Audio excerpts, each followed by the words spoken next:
Halo masyarakat internet, kembali lagi di channel ini bersama saya. Kita akan membahas isu-isu terkini yang masih hangat dibicarakan di masyarakat. Dalam episode ini kita akan menyelami berbagai topik yang sempat kita bahas dan masih menjadi trending topik sepekan ini yang nggak hanya menarik tapi juga relevan dengan kehidupan kita sehari-hari. Siapkan diri kalian untuk diskusi yang mendalam dan penuh perspektif. Pertama-tama kita mulai dari sidang kasus impor gula yang sedang hangat diperbincangkan. Ada saksi bernama Susi Herawati yang memberikan kesaksian bahwa kebijakan impor gula itu dilakukan dengan diskresi. Diskresi itu artinya keputusan yang diambil tanpa menunggu aturan resmi turun. Ini bisa jadi solusi cepat agar gula tetap ada di pasaran, terutama pada saat kondisi mendesak. Tapi di sisi lain, ini juga bisa menjadi dalih untuk praktek-praktek yang nggak transparan di belakang layar. Biar jelasnya saya menggunakan perumpamaan. Bayangin ada sebuah restoran yang kehabisan bahan baku untuk membuat hidangan yang spesial, misalnya nasi goreng. Pemilik restoran itu sebut aja Budi, memiliki dua pilihan. Satu, menunggu pasokan resmi.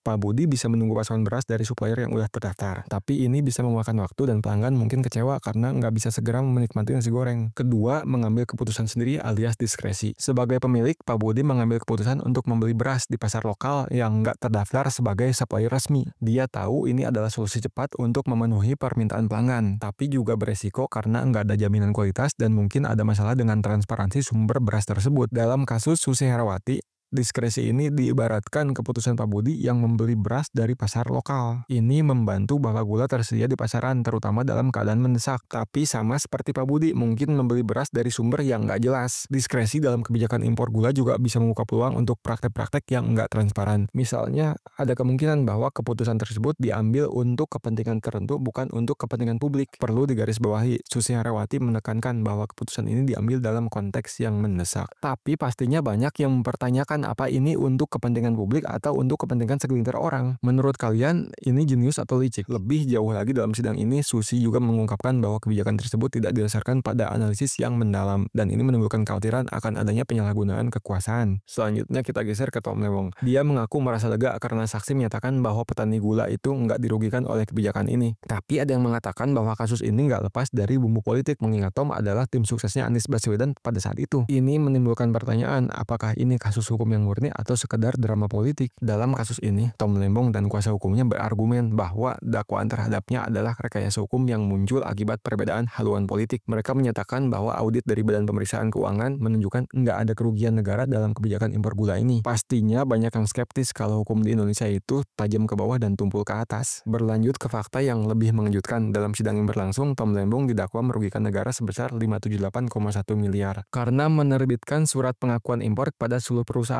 tanpa rekomendasi dari Kementerian Perindustrian. Kuasa hukum Tom, Ari Yusuf Amir, menegaskan bahwa kasus ini adalah bentuk rekayasa hukum dan meminta agar majelis hakim segera membebaskan klien. Kalian setuju nggak kalau hukum dan politik di Indonesia ini udah seperti pasangan toksik? Diskresi dalam pengambilan keputusan itu bisa jadi pedang bermata dua. Di satu sisi bisa mempercepat proses, di sisi lain juga bisa membuka celah untuk penyalahgunaan. Lanjut ke topik berikutnya, ini nih, skandal 1.000 triliun Pertamina. Saya sih nggak bisa ngebayangin ya duit sebanyak itu. Tapi yang bikin miris, katanya pemerintah sekarang belum ada gebrakan untuk beresin ini. Tapi kayak ya udah gitu aja, kayak ditumpuk-tumpuk aja di bawah karpet. Kalau ini benar-benar kejadian dan nggak ditangani serius atau bikin mental breakdown nggak sih? Beranjak ke isu lain yang lebih berat nih, yang paling bikin hati auto nyesek. Ada kakak beradik, Farel dan Ayaka, yang sampai membuat poster menjual ginjal demi membebaskan ibunya berinisial SY dari tahanan. Gimana bro? Gila, ini sedih banget nggak sih? Ini kayak film-film tapi di kehidupan nyata. Kayak kenapa ada orang yang bisa terpaksa sampai segininya? Nggak ngerti deh hukum di sini. Harusnya hukum itu kan melindungi yang lemah, bukan malah bikin mereka makin menderita. Di sisi lain, SY ditahan karena dugaan penggelapan uang. Ya, tapi publik curiga ada permainan di balik kasus ini. Aduh, udah bukan rahasia biasa lagi kalau hukum di kita itu tajam ke bawah, tumpul ke atas. Kalau rakyat kecil yang salah ya auto masuk bui.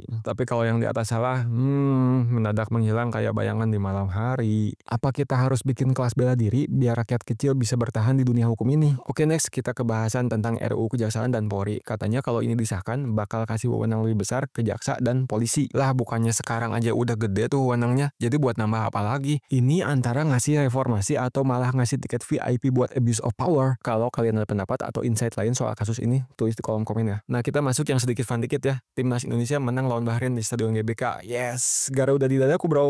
Dan yang keren tuh ada koreografi Show Your Dignity yang bikin bangga banget. Tapi pertanyaannya, bisa nggak nih kita juga show your dignity di dunia politik dan hukum? Ya biar nggak cuma di stadion doang. Last but not least, kita ngomongin kritik ke Prabowo. 5 bulan udah berlalu, tapi perubahan yang ditunggu-tunggu, ya masih kayak gebetan yang nggak ngechat balik. Ada sih, tapi belum signifikan. Kasus-kasus besar dari era sebelumnya juga belum tersentuh. Ini cuma awal atau bakal jadi pola yang sama? Oke bro, itu rangkuman dari sumber berita terpercaya yang udah kita bahas. Jadi kalau ada yang pro kontra, yuk kita diskusikan idenya bersama-sama. Nah, sekarang giliran kalian. Gimana pendapat kalian tentang semua ini? Jangan ragu untuk drop pendapat kalian di kolom komen. Saya pengen tahu banget pandangan kalian karena semakin banyak yang diskusi ya semakin seru dan beragam perspektif yang kita dapatkan. Jangan lupa like, share, dan subscribe biar kita terus bisa ngobrolin hal-hal kayak gini di video-video berikutnya. Setiap dukungan kalian sangat berarti dan membantu saya untuk terus berkarya. Sampai jumpa di video berikutnya. Keep thinking and stay critical. Assalamualaikum.